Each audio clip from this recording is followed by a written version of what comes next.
This story is for education. We reject hate and violence. Welcome, my friend.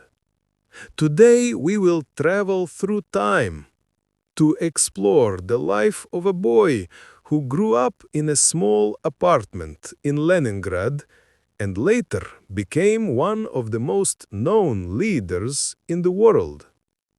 This story is not about power or politics. It is about growth, focus, and choices. You can learn from this too. Every story of a person is also a story of change. Imagine a gray morning in the 1950s. Snow covers the narrow streets. The walls of the old city are cold, but children still run and laugh. In one of those courtyards, near broken fences and old playgrounds, plays a little boy named Vladimir. He is small, fast, and a little wild. He loves adventure. He climbs roofs, fights with other boys, and comes home with scratches on his face. His parents, Maria and Vladimir Spiridonovich, work hard. They live in a tiny shared apartment, one room for the whole family. The kitchen is for all neighbors. They survived the war, and they know what hunger and fear mean. So they teach his son discipline, respect, and patience. But the boy is restless. He wants more.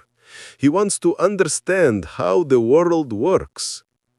He watches people carefully. He studies their faces, their voices. Sometimes he sits by the window for hours, dreaming about faraway places. Inside him grows curiosity and a quiet strength. School starts. The classrooms are cold, but his eyes are sharp. Teachers say he is clever but often distracted. He likes history and languages, but he doesn't always follow the rules. One day, his teacher tells him, "Vladimir, if you want respect, you must first respect yourself."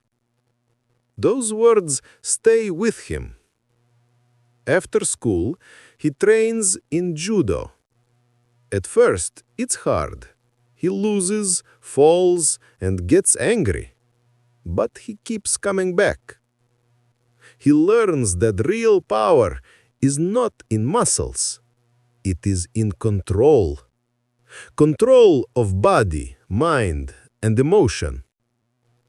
Later in life, he often says, "Sport taught me to fight myself first." Every young person faces that moment when you must decide who you want to be. Putin's childhood was not easy, but it built discipline. It built focus. It showed that success starts in small actions, repeated every day. Wake up, cry again, do the hard thing. As he grows older, he begins to dream of becoming a spy. He reads books about secret agents. He admires their courage and mystery. One day, he walks into the KGB office in Leningrad and asks how to join. The officer smiles and says, "Study first, then we'll see." It is a small moment, but it sets a direction. He studies harder. His marks improve. In 1970, he enters Leningrad State University to study law. There, he learns about history, government, and rules that guide the country. He also meets people who will shape his future. Among them is his law professor, Anatoly Sobchak, a man who later becomes the mayor of St. Petersburg. That connection will open doors many years later. As time goes on, he becomes known as a person who finishes what he starts. He doesn't talk much, but when he does, people listen. He values time and expects the same from others. One of his colleagues once said, "When Putin gives you a task, he remembers it forever." There's a lesson here. Success often means doing small things exactly right, even when no one watches. Then a big change comes. The country needs stability. He is invited to take a new role, first in security, then as prime minister. Each step is bigger than the last. He works quietly, studies everything, and avoids mistakes. He believes that every problem has a process, and every goal needs discipline. His time in sports and intelligence taught him that. But the next day brought a shock.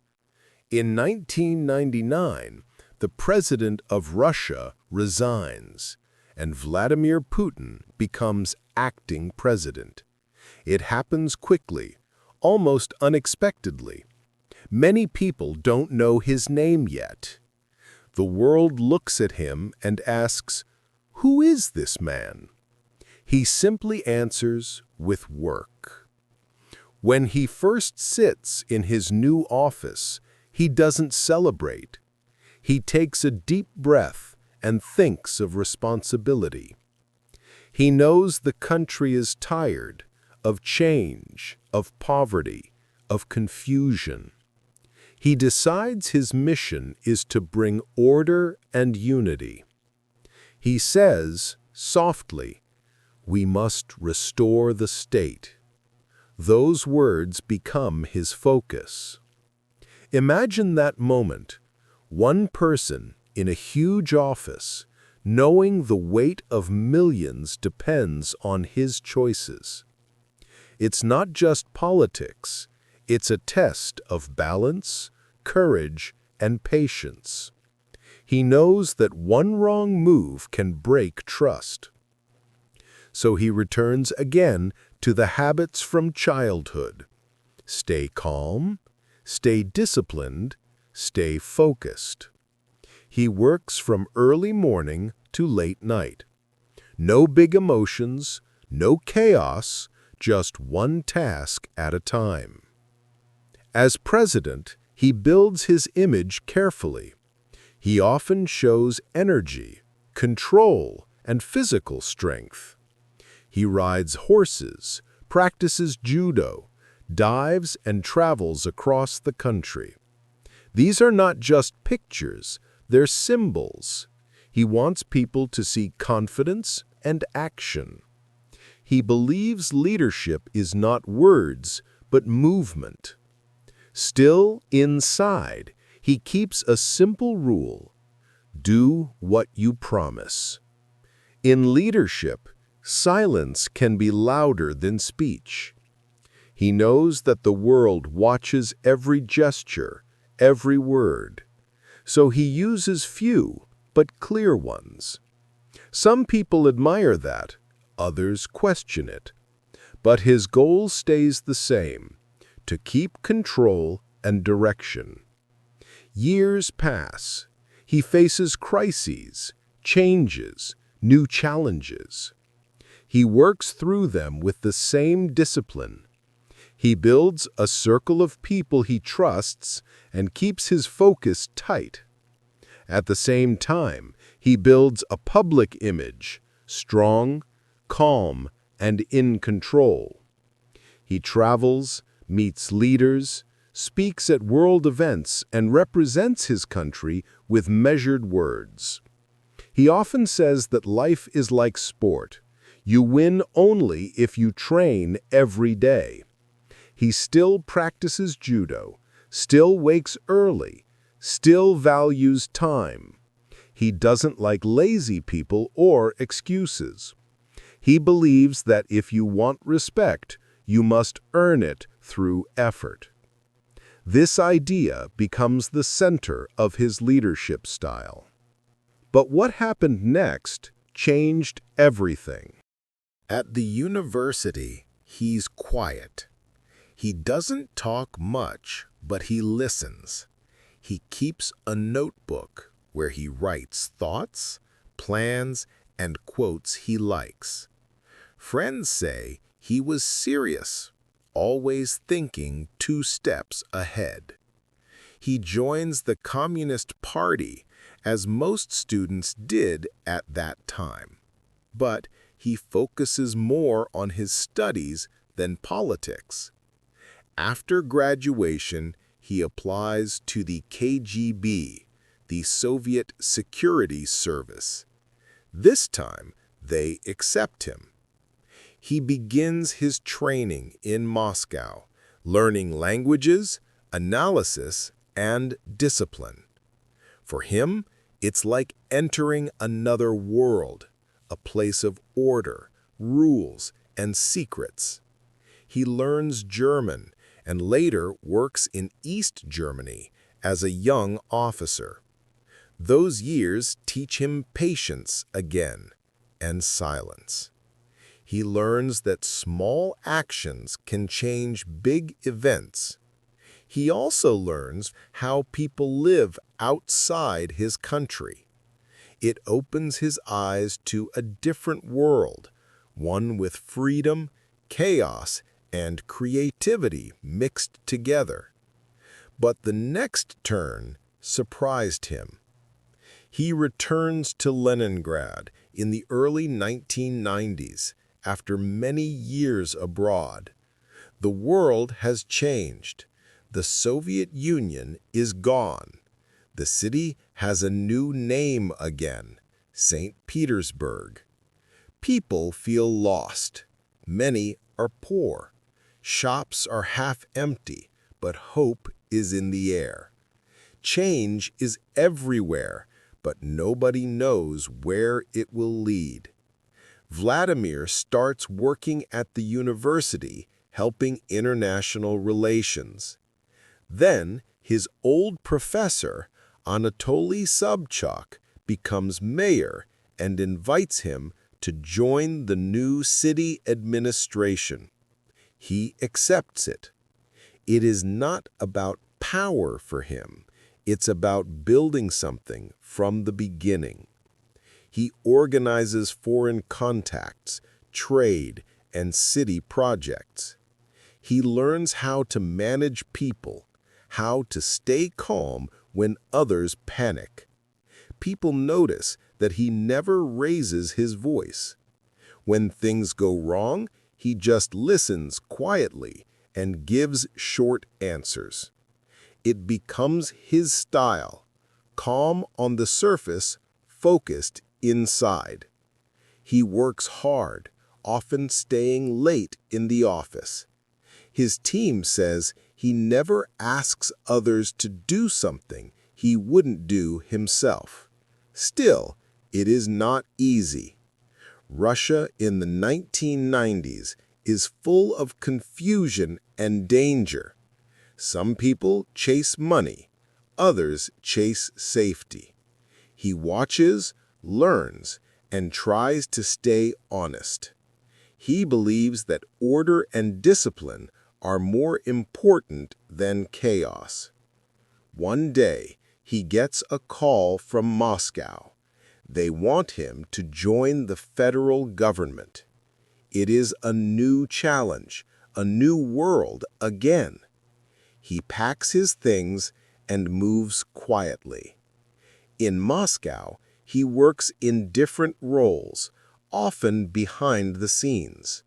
But people who work with him see the same things: control, calm, and focus. They say he never shows fear. Years go by. The world changes again. New countries rise. Old systems fall. Technology grows fast. Information moves quicker than truth. Through all this noise, one man still begins his day early, reading reports, writing notes, staying focused. He keeps his routine almost the same for decades. Discipline has become his second skin. People often ask how he keeps calm under pressure. He once said that calm comes from knowledge. If you know the details, you control the situation. That's why he studies everything, from economic plans to history books. He believes that information is power, but emotion is danger. Still, even a strong leader has private moments. He enjoys nature, long walks in the forest, quiet time by a lake. There, away from noise, he can think clearly. Friends say that silence helps him decide. He watches birds, listens to wind, and finds answers in stillness. Every person needs a place where the world stops for a while. At home, he loves animals, dogs especially. They walk beside him, and he often smiles when they play. It's a softer side of him, one that the public rarely sees. But it shows something deeper: loyalty, friendship, and care. He also loves sport, not as a show, but as a form of control. For him, judo is not about winning, but about balance. He says, softly, when you lose control, you lose the fight. That rule applies to politics, to work, and to life. He teaches it to young athletes. Respect your opponent. Stay calm. Think before you act. In meetings, he still uses the same habits he learned long ago. Short sentences, clear logic, little emotion. He asks direct questions and expects direct answers. He does not like surprises, but he adapts quickly when they come. Colleagues say he remembers small details from years ago, sometimes surprising everyone with precision. This memory helps him see the big picture, a skill every leader needs. But leadership also means loneliness. He spends much of his time working, traveling, meeting people he may never see again. The schedule is strict, the world demanding. Yet he never shows tiredness in public. Inside, maybe he feels it, like any human does, but he hides it behind the same quiet face. There's a lesson in that, my friend. Sometimes strength is not loud. Sometimes it is silent endurance. Doing what you must, even when no one claps. That's something we can all learn from. Over the years, he becomes a symbol of control, order, and national pride. Some agree with his ways, others question them. But for him, leadership is not about being liked. It is about being responsible. He once said, "A leader must act even when others are afraid." That line shows his inner world, cautious, cold at times, but always driven by duty.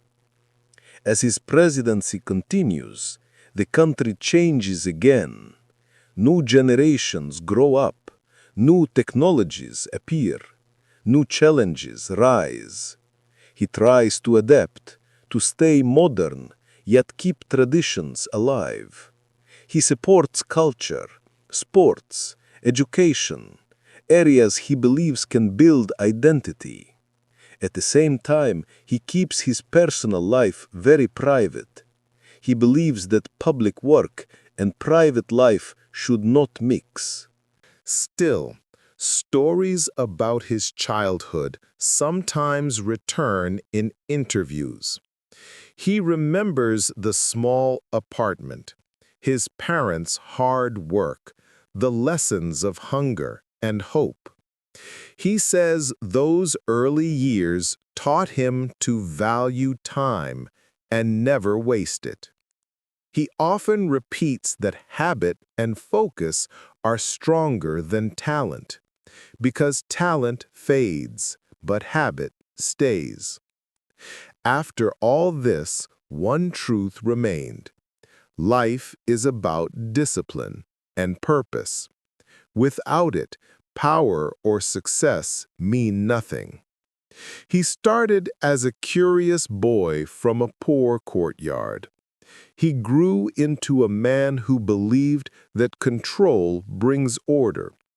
And whether you agree or not, his journey shows one thing clearly. Change begins inside. Maybe that's the biggest lesson. Not about politics or systems, but about how small choices create a life. Wake up early. Learn something every day. Respect yourself. Act when others hesitate. That's how ordinary boys become extraordinary men. He once said that there is no time to relax when you serve your country. But there are moments when he stops, just for a second, and looks back. He sees the child running through snow in Leningrad. He sees the young student, nervous in his first class. He sees the officer, the worker, the man learning to lead. And maybe, for a short moment, he smiles. Every story has light and shadow. His life has both. But behind the headlines, behind the titles, there is still a person, shaped by history, driven by duty, and guided by focus. You and I can learn from that. Because no matter where we start, discipline can change our destiny. Your story is just beginning. If you enjoyed this journey, subscribe. The next story will surprise you. Thank you for staying until the end, my friend. Leave a comment. Tell us which part of this story inspired you the most, or what life you'd like to explore next. And remember, the best stories are not about power, but about people who never stopped moving forward.